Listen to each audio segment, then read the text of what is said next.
ਬਹੁਤ ਪਿਆਰੇ ਬੱਚਿਓ, ਅੱਜ ਆਪਾਂ ਨੀਤੀ ਕਥਾਵਾਂ ਬਾਰੇ ਪੜ੍ਹਾਂਗੇ।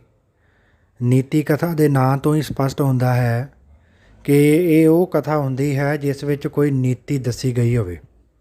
ਨੀਤੀ ਕਥਾਵਾਂ ਵਿੱਚ ਉਹਨਾਂ ਗੁਣਾਂ, ਚਾਲਾਂ ਜਾਂ ਜੁਗਤਾਂ ਬਾਰੇ ਵੀ ਦੱਸਿਆ ਗਿਆ ਹੁੰਦਾ ਹੈ ਜਿਨ੍ਹਾਂ ਦਾ ਗਿਆਨ ਮਨੁੱਖ ਦੀ ਸੰਕਟਮਈ ਸਥਿਤੀ ਵਿੱਚ ਬੜਾ ਲਾਭਦਾਇਕ ਹੁੰਦਾ ਹੈ। ਨੀਤੀ ਕਥਾਵਾਂ ਦਾ ਮਕਸਦ ਮਨੁੱਖ ਦੀ ਭਲਾਈ ਕਰਨਾ ਜਾਂ ਉਸ ਨੂੰ ਸਿੱਖਿਆ ਦੇਣਾ ਹੈ। ਅਜਿਹੀ ਸਿੱਖਿਆ ਜੋ ਮਨੁੱਖ ਦੀ ਔਖੀ ਘੜੀ ਵਿੱਚ ਉਸ ਲਈ ਲਾਭਦਾਇਕ ਹੋਵੇ। ਨੀਤੀ ਕਥਾਵਾਂ ਵਿੱਚ ਮਨੁੱਖ ਨੂੰ ਸਿੱਖਿਆ ਦੇਣ ਲਈ ਬੁੱਧੀਹੀਣ ਜੀਵ ਜਿਵੇਂ ਬਾਂਦਰ, ਰਿੱਛ, ਗਿੱਦੜ, ਕੁੱਤਾ, ਇਸ ਤਰ੍ਹਾਂ ਦੇ ਬੁੱਧੀਹੀਣ ਜੀਵ ਅਤੇ ਬੇਜਾਨ ਵਸਤੂਆਂ ਕਿਹੜੀਆਂ, ਜਿਵੇਂ ਪੱਥਰ, ਹਵਾ, ਮਿੱਟੀ, ਪਾਣੀ, ਇਹਨਾਂ ਕਥਾਵਾਂ ਵਿੱਚ ਬੁੱਧੀਹੀਨ ਜੀਵਾਂ ਅਤੇ ਬੇਜਾਨ ਵਸਤੂਆਂ ਨੂੰ ਵੀ ਵਰਤ ਲਿਆ ਜਾਂਦਾ। ਨੀਤੀ ਕਥਾਵਾਂ ਵਿੱਚ ਸਮਾਜ ਨੂੰ ਉੱਤਮ ਢੰਗ ਨਾਲ ਚਲਾਉਣ ਲਈ ਨਿਯਮ ਦੱਸੇ ਹੋਏ ਹੁੰਦੇ ਹਨ। ਜਿਵੇਂ ਕਿ ਬੇਟਾ ਉੱਪਰ ਪਹਿਲਾਂ ਦੱਸਿਆ ਗਿਆ ਹੈ ਕਿ ਨੀਤੀ ਕਥਾਵਾਂ ਵਿੱਚ ਬੁੱਧੀਹੀਨ ਜੀਵਾਂ ਅਤੇ ਬੇਜਾਨ ਵਸਤੂਆਂ ਨੂੰ ਵਰਤ ਲਿਆ ਜਾਂਦਾ ਹੈ।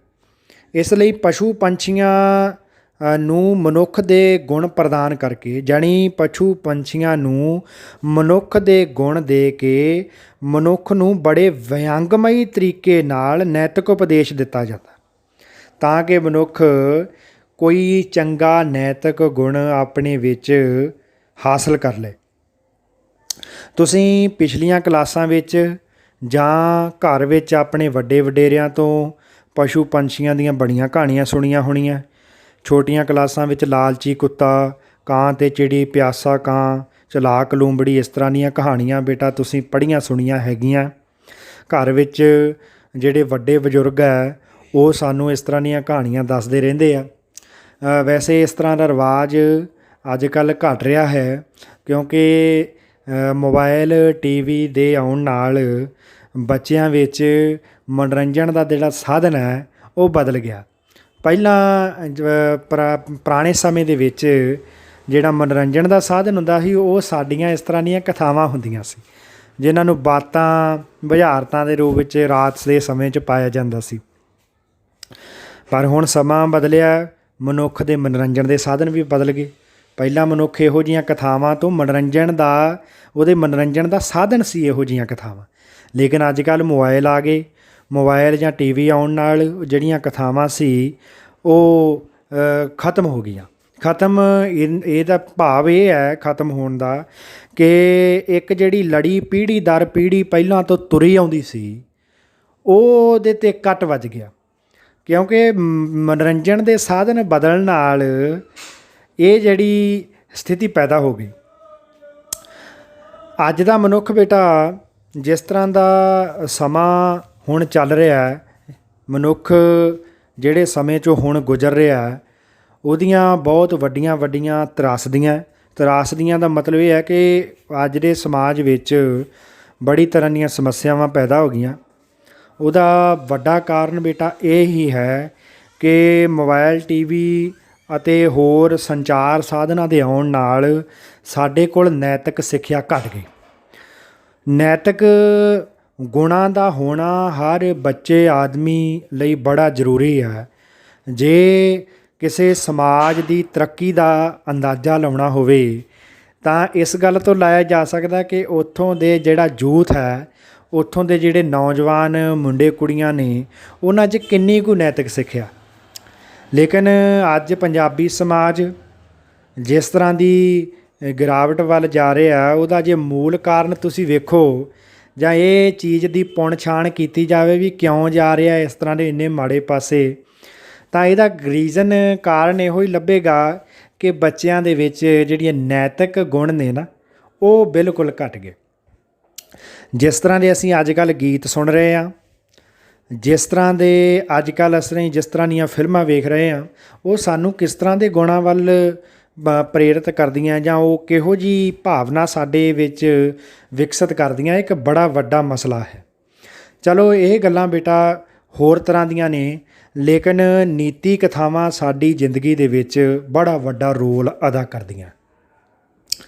ਨੀਤੀ ਕਥਾ ਸਾਨੂੰ ਜੀਵਨ ਨੂੰ ਦੇਖਣ ਦਾ ਇੱਕ ਦ੍ਰਿਸ਼ਟੀਕੋਣ ਪ੍ਰਦਾਨ ਕਰਦੀਆਂ, ਜੀਵਨ ਨੂੰ ਸਮਝਣ ਵਿੱਚ ਸਹਾਈ ਹੁੰਦੀਆਂ, ਜੀਵਨ ਦੀਆਂ ਸਮੱਸਿਆਵਾਂ ਨਾਲ ਲੜਨ ਵਿੱਚ ਵੀ ਸਾਡੀਆਂ ਸਹਾਇਤਾ ਕਰਦੀਆਂ।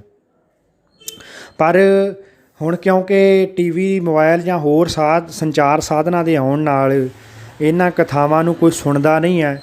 ਨਾ ਘਰ ਵਿੱਚ ਜਿਹੜੇ ਬਜ਼ੁਰਗ ਨੇ ਉਹ ਸੁਣਾਉਂਦੇ ਆ, ਉਹ ਇਸ ਲਈ ਨਹੀਂ ਸ਼ਾਇਦ ਸੁਣਾਉਂਦੇ ਕਿਉਂਕਿ ਬੱਚੇ ਸੁਣਨਾ ਨਹੀਂ ਚਾਹੁੰਦੇ, ਅਤੇ ਬੱਚੇ ਸੁਣਨਾ ਇਸ ਲਈ ਨਹੀਂ ਚਾਹੁੰਦੇ ਕਿਉਂਕਿ ਉਹ ਚੀਜ਼ਾਂ ਦਾ ਰਸ ਜਿਹੜਾ ਮੋਬਾਈਲ ਦਿੰਦਾ, ਉਹਨਾਂ ਨੂੰ ਉਹ ਚੀਜ਼ਾਂ ਤੋਂ ਆਨੰਦ ਨਹੀਂ ਆਉਂਦਾ।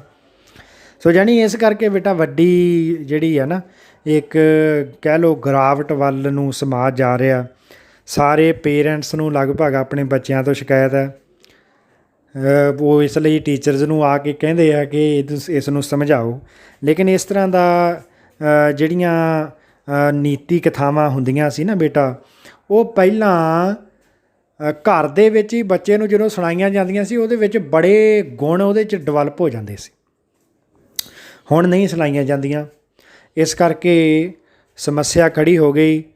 ਨੀਤੀ ਕਥਾਵਾਂ ਦੇ ਘਟਣ ਦਾ ਜਾਂ ਇਹਨਾਂ ਨੂੰ ਨਾ ਸੁਣਾਇਆ ਜਾਣਾ, ਅੱਗੇ ਪੀੜ੍ਹੀ ਦਰ ਪੀੜ੍ਹੀ ਨਾ ਤੋੜਨ ਕਰ ਇਹ ਵੀ ਗਿਰਾਵਟ ਆ ਗਈ ਹੈ। ਅੱਜ ਕੱਲ੍ਹ ਤੁਸੀਂ ਦੇਖਿਆ ਹੋਣਾ, ਬੜੀ ਯੰਗ ਜਨਰੇਸ਼ਨ ਜਾਂ ਯੂਥ ਜਿਹੜੇ ਆ ਉਹ ਸੁਸਾਈਡ ਕਰ ਰਹੇ ਆ। ਇੰਨੀ ਸੋਹਣੀ ਜ਼ਿੰਦਗੀ ਨੂੰ ਅਲਵਿਦਾ ਕਹਿ ਦੇਣਾ ਇਹ ਕੋਈ ਸੌਖਾ ਕੰਮ ਤਾਂ ਹੈ ਨਹੀਂ। ਲੇਕਿਨ ਕਾਰਨ ਕੀ ਹੈ? ਜਦੋਂ ਤੁਸੀਂ ਇਸ ਦਾ ਕਾਰਨ ਵੇਖੋਗੇ ਤਾਂ ਇਹਦਾ ਕਾਰਨ ਬੇਟਾ ਇਹੋ ਹੀ ਹੈ ਕਿ ਉਹਨਾਂ ਦੇ ਵਿੱਚ ਜਿਹੜੇ ਨੈਤਿਕ ਗੁਣ ਡਿਵੈਲਪ ਹੋ ਜਾਣੇ ਚਾਹੀਦੇ ਸੀ, ਉਹ ਨਹੀਂ ਹੋਏ। ਸੋ ਨੈਤਿਕ ਗੁਣ ਬੇਟਾ ਜ਼ਿੰਦਗੀ ਨੂੰ ਸੋਹਣਾ ਬਣਾਉਂਦੇ ਆ, ਜ਼ਿੰਦਗੀ ਨੂੰ ਦੇਖਣ ਦਾ ਇੱਕ ਨਜ਼ਰੀਆ ਜਿਹੜਾ ਹੈ ਉਹ ਵਿਕਸਿਤ ਕਰ ਦਿੰਦੇ ਆ, ਜਿਹੜਾ ਕਿ ਸ਼ਾਇਦ ਜਿਹੜੀਆਂ ਚੀਜ਼ਾਂ ਦਾ ਅੱਜ ਕੱਲ੍ਹ ਅਸੀਂ ਮਨੋਰੰਜਨ ਦੇ ਸਾਧਨ ਜਿਨ੍ਹਾਂ ਨੂੰ ਸਮਝਿਆ ਹੋਇਆ ਉਹ ਨਹੀਂ ਕਰ ਪਾ ਰਹੇ। ਇਹਦਾ ਕਾਰਨ ਇਹੋ ਹੀ ਆ। ਛੋਟੀਆਂ ਕਲਾਸਾਂ ਦੇ ਵਿੱਚ ਵੀ ਬੇਟਾ ਇਹ ਗੱਲਾਂ ਤੁਸੀਂ ਸਿੱਖੀਆਂ, ਪੜ੍ਹੀਆਂ ਨੇ, ਜਾਣੀਆਂ ਨੇ ਕਿ ਬਹੁਤ ਸਾਰੇ ਪਸ਼ੂ ਪੰਛੀਆਂ ਨੂੰ ਮਨੁੱਖ ਦੇ ਗੁਣ ਪ੍ਰਦਾਨ ਕਰਕੇ ਉਹਨਾਂ ਤੋਂ ਸਿੱਖਿਆ ਲੈਣ ਲਈ ਸਾਡੇ ਸਿਲੇਬਸਾਂ ਦੇ ਵਿੱਚ ਜਾਂ ਬਹੁਤ ਪੁਰਾਣੇ ਸਮੇਂ ਤੋਂ ਹੀ ਜਿਹੜੀਆਂ ਸਾਡੀਆਂ ਲੋਕ ਕਥਾਵਾਂ ਨੇ ਉਹਨਾਂ ਦੇ ਵਿੱਚ ਵੀ ਜਿਹੜੇ ਹੈ ਪਸ਼ੂ ਪੰਛੀਆਂ ਨੂੰ ਵਰਤ ਲਿਆ ਜਾਂਦਾ ਰਿਹਾ ਹੈ। ਲਾਲਚੀ ਕੁੱਤੇ ਦੀ ਕਹਾਣੀ ਤੁਸੀਂ ਸਾਰੇ ਬੱਚਿਆਂ ਨੇ ਪੜ੍ਹੀ ਹੈ। ਹੁਣ ਇਹ ਕਹਾਣੀ ਬਾਰੇ ਤੁਸੀਂ ਸਾਰੇ ਹੀ ਜਾਣਦੇ ਹੋ, ਲੇਕਿਨ ਇੱਕ ਗੱਲ ਸਮਝਣ ਵਾਲੀ ਬੇਟਾ ਇਸ ਕਹਾਣੀ 'ਚ ਇਹ ਹੈ ਕਿ ਕੁੱਤਾ ਅਸਲ ਵਿੱਚ ਜ਼ਿੰਦਗੀ ਦੇ ਵਿੱਚ ਕੁਝ ਸੱਚੀਓ ਲਾਲਚੀ ਹੁੰਦਾ ਨਹੀਂ ਹੁੰਦਾ। ਉਹਦਾ ਕਾਰਨ ਕੀ ਹੈ ਕਿ ਮਨੁੱਖ ਨੂੰ ਸਮਝਾਉਣ ਦੇ ਲਈ ਲਾਲਚੀ ਕੁੱਤੇ ਦੀ ਕਹਾਣੀ ਜਿਹੜੀ ਹੈ ਉਹ ਘੜੀ ਗਈ। ਯਾਨੀ ਕੁੱਤਾ ਅਸਲ ਵਿੱਚ ਜ਼ਿੰਦਗੀ 'ਚ ਕਦੇ ਲਾਲਚੀ ਨਹੀਂ ਹੁੰਦਾ, ਉਹ ਕੁਦਰਤ ਦੇ ਨਿਯਮਾਂ ਅਨੁਸਾਰ ਹੀ ਜਿਉਂਦਾ। ਨਾ ਉਸ ਨੂੰ ਇਹ ਆਦਤ ਹੈ ਕਿ ਉਹ ਜਿਹੜਾ ਭੋਜਨ ਆ ਉਹ ਇਕੱਠਾ ਕਰ ਲਏ ਵੀ 2-4 ਦਿਨਾਂ ਦਾ, ਜਿੰਨੀ ਭੁੱਖ ਆ ਉਹਨੂੰ ਓਨਾ ਹੀ ਚਾਹੀਦਾ ਹੁੰਦਾ। ਨਾ ਉਸ ਨੂੰ ਇਸ ਗੱਲ ਦਾ ਲਾਲਚ ਹੈ ਕਿ ਆਪਣੇ ਬੱਚਿਆਂ ਲਈ ਜੋੜ ਲਏ, ਇਸ ਤਰ੍ਹਾਂ ਦਾ ਵੀ ਕੋਈ ਲਾਲਚ ਨਹੀਂ। ਫਿਰ ਵੀ ਬੇਟਾ ਇਹ ਕਹਾਣੀਆਂ ਕਿਉਂ ਘੜੀਆਂ ਗਈਆਂ? ਪਸ਼ੂ ਪੰਛੀਆਂ ਬਾਰੇ। ਪਸ਼ੂ ਪੰਛੀ ਬੋਲਦੇ ਦਿਖਾਇਆ ਗਿਆ ਹੈ, ਅਸਲ ਜੀਵਨ ਦੇ ਵਿੱਚ ਪਸ਼ੂ ਪੰਛੀ ਨਹੀਂ ਬੋਲਦੇ। ਉਹ ਰੀਜ਼ਨ ਕੀ ਹੈ ਕਿ ਗੱਲ ਸਿਰਫ ਇੰਨੀ ਹੈ ਬੇਟਾ ਕਿ ਮਨੁੱਖ ਨੂੰ ਸਮਝਾਉਣ ਲਈ। ਮਨੁੱਖ ਨੂੰ ਸਮਝਾਉਣਾ ਕਿਸ ਗੱਲ ਤੋਂ ਹੈ? ਇਸ ਲਈ ਸਮਝਾਉਣਾ ਹੈ ਤਾਂ ਕਿ ਉਹਦਾ ਜੀਵਨ ਸੁਖਾਲਾ ਬਣਿਆ ਰਹੇ, ਇੱਕ ਸਮਾਜ ਦਾ ਜਿਹੜਾ ਸੰਤੁਲਨ ਹੈ ਉਹ ਬਣਿਆ ਰਹੇ, ਸਮਾਜ ਦੇ ਵਿੱਚ ਜਿਹੜੀਆਂ ਚੰਗੀਆਂ ਨੈਤਿਕ ਕਦਰਾਂ ਕੀਮਤਾਂ ਹੈ ਉਹ ਵਿਕਸਿਤ ਹੋਈਆਂ ਰਹਿਣ। ਇਸ ਲਈ ਇਹਨਾਂ ਗੱਲਾਂ ਨੂੰ ਸਮਝਾਉਣ ਦੇ ਲਈ ਮਨੁੱਖ ਨੂੰ ਇਸ ਤਰ੍ਹਾਂ ਦੀਆਂ ਕਹਾਣੀਆਂ ਜਿਹੜੀਆਂ ਉਹ ਘੜਨੀਆਂ ਪਈਆਂ। ਅੱਜ ਆਪਾਂ ਜਿਹੜੀ ਨੀਤੀ ਕਥਾ ਹੈ 11ਵੀਂ ਕਲਾਸ ਦੀ ਪੰਜਾਬੀ ਪਾਠ ਪੁਸਤਕ ਵਿੱਚ ਦਰਜ ਲਾਲਸਾ ਦੀ ਚੱਕੀ, ਉਹਦੇ ਬਾਰੇ ਬੇਟਾ ਆਪਾਂ ਜ਼ਿਕਰ ਕਰਾਂਗੇ। ਮੈਂ ਹੋਰ ਗੱਲਾਂ ਤੁਹਾਡੇ ਨਾਲ ਕਲਾਸ ਦੇ ਵਿੱਚ ਕਰਾਂਗਾ। ਅੱਜ ਆਪਾਂ ਲਾਲਸਾ ਦੀ ਚੱਕੀ ਕਹਾਣੀ ਹੈ ਉਹਦੇ ਬਾਰੇ ਪੜ੍ਹਦੇ ਹਾਂ, ਉਹਦੇ ਬਾਰੇ ਗੱਲਾਂ ਵਿਚਾਰਦੇ ਹਾਂ, ਕਿਸ ਤਰ੍ਹਾਂ ਦੀ ਕਹਾਣੀ ਹੈ, ਕਿਸ ਤਰ੍ਹਾਂ ਦੀ ਕਥਾ ਹੈ। ਕਿਹਾ ਜਾਂਦਾ ਹੈ ਕਿ ਬਹੁਤ ਪੁਰਾਣੇ ਸਮੇਂ ਦੇ ਵਿੱਚ ਇੱਕ ਸ਼ਹਿਰ ਵਿੱਚ ਇੱਕ ਬੰਦਾ ਰਹਿੰਦਾ ਸੀ। ਉਹ ਬੰਦਾ ਬੜਾ ਲਾਲਚੀ ਸੀ। ਉਸ ਨੇ ਸੁਣਿਆ ਹੋਇਆ ਸੀ ਕਿ ਜੇ ਸਾਧਾਂ ਸੰਤਾਂ ਦੀ ਸੇਵਾ ਕਰੀਏ ਨਾ ਤਾਂ ਅਪਾਰ ਧਨ ਪ੍ਰਾਪਤ ਹੋ ਜਾਂਦਾ। ਇਹ ਗੱਲ ਸੋਚ ਕੇ ਉਹਨੇ ਸਾਧਾਂ ਸੰਤਾਂ ਦੀ ਸੇਵਾ ਕਰਨੀ ਸ਼ੁਰੂ ਕਰਤੀ। ਇੱਕ ਦਿਨ ਬੜੇ ਕਰਨੀ ਵਾਲੇ ਪਹੁੰਚੇ ਹੋਏ, ਕਹਿੰਦੇ ਵੀ ਮਹਾਂਪੁਰਸ਼ ਜਾਂ ਸਾਧ ਸੰਤ ਉਹਨਾਂ ਦੇ ਘਰ ਆਏ। ਉਹਨਾਂ ਨੇ ਉਹਦੀ ਬੜੀ ਸੇਵਾ ਕੀਤੀ। ਉਹਦੀ ਸੇਵਾ ਤੋਂ ਪ੍ਰਸੰਨ ਹੋ ਕੇ ਸੰਤਾਂ ਨੇ ਉਸ ਨੂੰ 4 ਦੀਵੇ ਦਿੱਤੇ। ਇਹਨਾਂ 4 ਦੀਵਿਆਂ ਨੂੰ ਦੇ ਕੇ ਉਹਨਾਂ ਨੇ ਕਿਹਾ ਕਿ ਜਦੋਂ ਤੈਨੂੰ ਕਦੇ ਜ਼ਿੰਦਗੀ 'ਚ ਧਨ ਦੌਲਤ ਦੀ ਲੋੜ ਪਈ ਤਾਂ ਪਹਿਲਾ ਦੀਵਾ ਬਾਲ ਕੇ ਪੂਰਬ ਦਿਸ਼ਾ ਵੱਲ ਨੂੰ ਤੁਰ ਪਏ। ਜਿੱਥੇ ਜਾ ਕੇ ਦੀਵਾ ਬੁਝ ਗਿਆ ਉੱਥੇ ਜਾ ਕੇ ਧਰਤੀ ਪੁੱਟ ਲਈ, ਤੈਨੂੰ ਜਿੰਨਾ ਧਨ ਚਾਹੀਦਾ ਉਹਨਾਂ ਮਿਲ ਜਾਏਗਾ। ਜੇਕਰ ਤੇਰੀ ਜ਼ਿੰਦਗੀ 'ਚ ਫੇਰ ਵੀ ਕਦੇ ਧਨ ਦੀ ਕਮੀ ਆ ਗਈ, ਤੈਨੂੰ ਲੋੜ ਪਈ, ਤਾਂ ਤੂੰ ਦੂਜਾ ਦੀਵਾ ਬਾਲ ਲਈ, ਪੱਛਮ ਦਿਸ਼ਾ ਵੱਲ ਤੁਰ ਪਈ। ਜਿੱਥੇ ਦੀਵਾ ਜਾ ਕੇ ਬੁਝ ਗਿਆ ਉੱਥੋਂ ਜਾ ਕੇ ਧਰਤੀ ਪੁੱਟ ਲਈ, ਉੱਥੋਂ ਵੀ ਤੈਨੂੰ ਮਨ ਚਾਹੀ ਮਾਇਆ ਮਿਲੇਗੀ।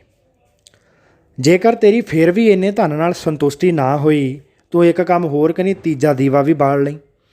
ਜਿੱਥੇ ਜਾ ਕੇ ਤੀਜਾ ਦੀਵਾ ਬੁਝ ਗਿਆ ਉੱਥੋਂ ਜ਼ਮੀਨ ਪੁੱਟ ਲਈ। ਜ਼ਮੀਨ ਪੁੱਟਣ ਤੋਂ ਬਾਅਦ ਉੱਥੋਂ ਵੀ ਤੈਨੂੰ ਬੜਾ ਅਪਾਰ ਧਨ ਪ੍ਰਾਪਤ ਹੋਏਗਾ। ਇੱਕ ਦੀਵਾ ਰਹਿ ਗਿਆ। ਸੰਤਾਂ ਨੇ ਨਾ ਉਸ ਬੰਦੇ ਨੂੰ ਚੇਤਾਵਨੀ ਦਿੱਤੀ ਕਿ ਜਿਹੜਾ ਇਹ ਲਾਸਟ ਦੀਵਾ ਉੱਤਰ ਦਿਸ਼ਾ ਵੱਲ ਜਾਣ ਵਾਲਾ, ਇਹ ਦੀਵਾ ਨਾ ਤਾਂ ਤੂੰ ਬਾਲਣਾ ਅਤੇ ਨਾ ਤੂੰ ਉੱਤਰ ਦਿਸ਼ਾ ਵਿੱਚ ਜਾਣਾ। ਇੰਨੀ ਗੱਲ ਸਮਝਾ ਕੇ ਸੰਤ ਚਲੇ ਗਏ। ਜਦੋਂ ਸੰਤ ਚਲੇ ਗਏ, ਉਸ ਲਾਲਚੀ ਬੰਦੇ ਨੇ ਪਹਿਲਾ ਦੀਵਾ ਬਾਲ ਲਿਆ। ਪੂਰਬ ਦਿਸ਼ਾ ਵਿੱਚ ਤੁਰਿਆ ਗਿਆ। ਬਹੁਤ ਦੂਰ ਜਾ ਕੇ ਜੰਗਲ ਵਿੱਚ ਦੀਵਾ ਬੁਝ ਗਿਆ। ਉਸ ਬੰਦੇ ਨੇ ਉਹ ਥਾਂ ਪੁੱਟੀ। ਜਦੋਂ ਥਾਂ ਪੁੱਟੀ, ਥੱਲੋਂ ਪੈਸਿਆਂ ਨਾਲ ਭਰੀ ਇੱਕ ਗਾਗਰ ਮਿਲੀ। ਬੜਾ ਮਨ ਖੁਸ਼ ਹੋਇਆ। ਉਹਨੇ ਸੋਚਿਆ ਕਿ ਇਹ ਗਾਗਰ ਤਾਂ ਮੇਰੀ ਆਪਣੀ ਓ ਹੈ। ਹੁਣ ਮੈਨੂੰ ਪਤਾ ਲੱਗ ਗਿਆ ਕਿੱਥੇ ਪਈ ਆ, ਇਹਨੂੰ ਇੱਥੇ ਹੀ ਪਏ ਰਹਿਣ ਦਿੰਦੇ ਹਾਂ। ਉਦੋਂ ਹੀ ਇਕੱਠੀ ਚੱਕ ਲਾਂਗੇ, ਅਗਲਾ ਦੀਵਾ ਵੀ ਬਾਲ ਲਈਏ। ਉਹ ਬੰਦੇ ਦੇ ਮਨ 'ਚ ਲਾਲਚ ਆ ਗਿਆ। ਉਹ ਘਰ ਆਇਆ। ਅਗਲੇ ਦਿਨ ਉਸਨੇ ਅਗਲਾ ਦੀਵਾ ਵੀ ਬਾਲ ਲਿਆ। ਅਗਲਾ ਦੀਵਾ ਬਾਲ ਕੇ ਉਹ ਪੱਛਮ ਦਿਸ਼ਾ ਵੱਲ ਨੂੰ ਤੁਰ ਪਿਆ। ਬੜੀ ਕਾਹਲ ਹੈ ਉਸ ਨੂੰ ਛੇਤੀ ਛੇਤੀ ਅਮੀਰ ਹੋ ਜਾਣ ਦੀ। ਸੋ ਜਦੋਂ ਪੱਛਮ ਦਿਸ਼ਾ ਵਿੱਚ ਤੁਰਿਆ ਜਾਂਦਾ, ਬਹੁਤ ਦੂਰ ਉਜਾੜ ਵਾਲੀ ਥਾਂ 'ਤੇ ਜਾ ਕੇ ਦੀਵਾ ਬੁਝ ਜਾਂਦਾ। ਪੁੱਟਦਾ ਉੱਥੋਂ ਜਗ੍ਹਾ, ਕੀ ਨਿਕਲਦਾ? ਸੋਨੇ ਦੀਆਂ ਮੋਹਰਾਂ ਨਾਲ ਭਰਿਆ ਇੱਕ ਘੜਾ ਨਿਕਲਦਾ। ਉਸ ਨੇ ਘੜਾ ਵੀ ਉੱਥੇ ਰਹਿਣ ਦਿੱਤਾ, ਇਹ ਸੋਚ ਕੇ ਕਿ ਇਹਨੂੰ ਵੀ ਬਾਅਦ 'ਚ ਹੀ ਚੱਕ ਲਾਂਗੇ, ਪਹਿਲਾਂ ਦੂਜਾ ਜਿਹੜਾ ਤੀਜਾ ਦੀਵਾ ਨਾ ਉਹ ਵੀ ਬਾਲ ਲਈਏ। ਉਹ ਤੀਜਾ ਦੀਵਾ ਬਾਲਣ ਲਈ ਸ਼ਾਮ ਨੂੰ ਘਰੇ ਆ ਜਾਂਦਾ। ਉਹ ਅਗਲੇ ਦਿਨ ਫੇਰ ਦੱਖਣ ਦਿਸ਼ਾ ਵੱਲ ਜਿਹੜਾ ਤੀਜਾ ਦੀਵਾ ਦੱਖਣ ਦਿਸ਼ਾ 'ਚ ਸੰਤਾਂ ਨੇ ਕਿਹਾ ਸੀ ਲੈ ਜੀ। ਦੀਵਾ ਬਾਲਿਆ, ਦੱਖਣ ਦਿਸ਼ਾ ਵਿੱਚ ਤੁਰਿਆ ਜਾਂਦਾ। ਬਹੁਤ ਦੂਰ ਜਾ ਕੇ ਕਿਸੇ ਮੈਦਾਨੀ ਏਰੀਏ ਦੇ ਵਿੱਚ ਦੀਵਾ ਬੁੱਝ ਜਾਂਦਾ। ਉੱਥੋਂ ਜਗ੍ਹਾ ਪੁੱਟਦਾ, ਕੀ ਨਿਕਲਦਾ? ਥੱਲੋਂ ਹੀਰੇ ਮੋਤੀਆਂ ਨਾਲ ਭਰੀਆਂ ਹੋਈਆਂ 2 ਪੇਟੀਆਂ ਨਿਕਲਦੀਆਂ। ਜਦੋਂ ਖੋਲ੍ਹ ਕੇ ਦੇਖਦਾ, ਬੜਾ ਮਨ ਖੁਸ਼ ਹੁੰਦਾ। ਇੰਨਾ ਧਨ ਜ਼ਿੰਦਗੀ ਭਰ ਨਾ ਮੁੱਕੇਗਾ ਉਸਨੂੰ। ਇੰਨਾ ਧਨ ਤਾਂ ਉਹਨੇ ਕਦੇ ਵੇਖਿਆ ਹੀ ਨਹੀਂ ਸੀ। ਫਿਰ ਕੀ ਆ, 3 ਦਿਸ਼ਾਵਾਂ 'ਚ, ਅਤੇ ਹੁਣ ਉਹਨੂੰ ਪਤਾ ਲੱਗ ਗਿਆ ਕਿ ਕਿੱਥੇ ਕਿੱਥੇ ਕੀ ਪਿਆ। ਹੁਣ ਮਨ 'ਚ ਇਹ ਵਿਚਾਰ ਆਉਂਦਾ ਵੀ ਚੌਥੀ ਦਿਸ਼ਾ 'ਚ ਕੀ ਹੋਣਾ। ਪਹਿਲੀ ਦਿਸ਼ਾ 'ਚ ਥੋੜ੍ਹਾ ਜਿਹਾ ਘੱਟ ਧਨ ਸੀ, ਦੂਜੀ 'ਚ ਉਦੋਂ ਵੱਧ ਗਿਆ, ਤੀਜੀ 'ਚ ਉਦੋਂ ਵੀ ਵੱਧ ਗਿਆ, ਚੌਥੀ ਦਿਸ਼ਾ 'ਚ ਤਾਂ ਬਹੁਤ ਸਾਰਾ ਧਨ ਹੋ ਸਕਦਾ। ਲਾਲਚ, ਮਨ 'ਚ ਬੜਾ ਲਾਲਚ ਆ ਗਿਆ। ਫਿਰ ਮਨ 'ਚ ਇੱਕ ਗੱਲ ਇਹ ਵੀ ਆਈ ਵੀ ਸੰਤਾਂ ਨੇ ਤਾਂ ਇਹ ਗੱਲ ਕਹੀ ਸੀ ਵੀ ਜਿਹੜਾ ਚੌਥੀ ਦਿਸ਼ਾ ਦਾ ਦੀਵਾ ਹੈ ਉਹ ਤੂੰ ਨਾ ਬਾਲੀ, ਉੱਤਰ ਦਿਸ਼ਾ ਵਿੱਚ ਦੀਵਾ ਲੈ ਕੇ ਨਾ ਜਾਈ। ਪਰ ਫਿਰ ਉਹਦੇ ਦਿਮਾਗ 'ਚ ਇੱਕੋ ਦਮ ਦੂਜਾ ਖਿਆਲ ਆਉਂਦਾ ਕਿ ਹੋ ਸਕਦਾ ਸੰਤੀ ਇਸ ਦੀਵੇ ਨੂੰ, ਸੰਤੀ ਇਸ ਜਿਹੜਾ ਚੌਥੀ ਦਿਸ਼ਾ ਵਾਲਾ ਜਿਹੜੀ ਹੈਗੀ ਆ ਧਨ ਦੌਲਤ, ਉਸ ਨੂੰ ਹੜੱਪਣਾ ਚਾਹੁੰਦੇ ਹੋਣ। ਉਹਦੇ ਦਿਮਾਗ 'ਚ ਇਹ ਗੱਲ ਆਉਂਦੀ ਹੈ, ਕਿਉਂ ਨਾ ਸੰਤਾਂ ਤੋਂ ਪਹਿਲਾਂ ਹੀ ਆਪਾਂ ਮੇਥੀ ਮਾਰ ਲਈਏ। ਉਹਨੇ ਕੀ ਕੀਤਾ ਬੇਟਾ, ਅਗਲੇ ਦਿਨ ਸੰਤਾਂ ਨੇ ਜਿਸ ਦਿਸ਼ਾ ਤੋਂ ਉਹਨੂੰ ਰੋਕਿਆ ਸੀ, ਜਿਸ ਦਿਸ਼ਾ ਵਿੱਚ ਉਹਨਾਂ ਨੇ ਕਿਹਾ ਸੀ ਕਿ ਦੀਵਾ ਬਾਲ ਕੇ ਨਾ ਜਾਈ, ਲੇਕਿਨ ਉਹ ਅਗਲੇ ਦਿਨ ਬੇਟਾ ਉਹ ਉੱਤਰ ਦਿਸ਼ਾ, ਜਿਹੜੀ ਲਾਸਟ ਦਿਸ਼ਾ ਚੌਥੀ ਦਿਸ਼ਾ ਸੀ, ਉਹ ਉਸ ਦਿਸ਼ਾ ਵੱਲ ਦੀਵਾ ਬਾਲ ਕੇ ਤੁਰ ਪੈਂਦਾ। ਬਹੁਤ ਦੂਰ ਜਾ ਕੇ ਇੱਕ ਵੱਡੇ ਮਹਿਲ ਕੋਲ ਜਾ ਕੇ ਦੀਵਾ ਬੁੱਝ ਜਾਂਦਾ। ਮਹਿਲ ਦੇਖ ਕੇ ਬੜਾ ਪ੍ਰਸੰਨ ਹੁੰਦਾ ਹੈ। ਉਹਦਾ ਦਰਵਾਜ਼ਾ ਵੱਜਿਆ ਹੋਇਆ, ਦਰਵਾਜ਼ੇ ਨੂੰ ਧੱਕਾ ਦਿੰਦਾ, ਦਰਵਾਜ਼ਾ ਖੁੱਲ੍ਹ ਜਾਂਦਾ। ਜਦੋਂ ਖੁੱਲ੍ਹ ਜਾਂਦਾ ਦਰਵਾਜ਼ਾ, ਦੇਖਦਾ ਮਹਿਲ ਦੇ ਕਮਰੇ, ਵੱਖੋ ਵੱਖਰੇ ਕਮਰੇ ਦੇਖਦਾ।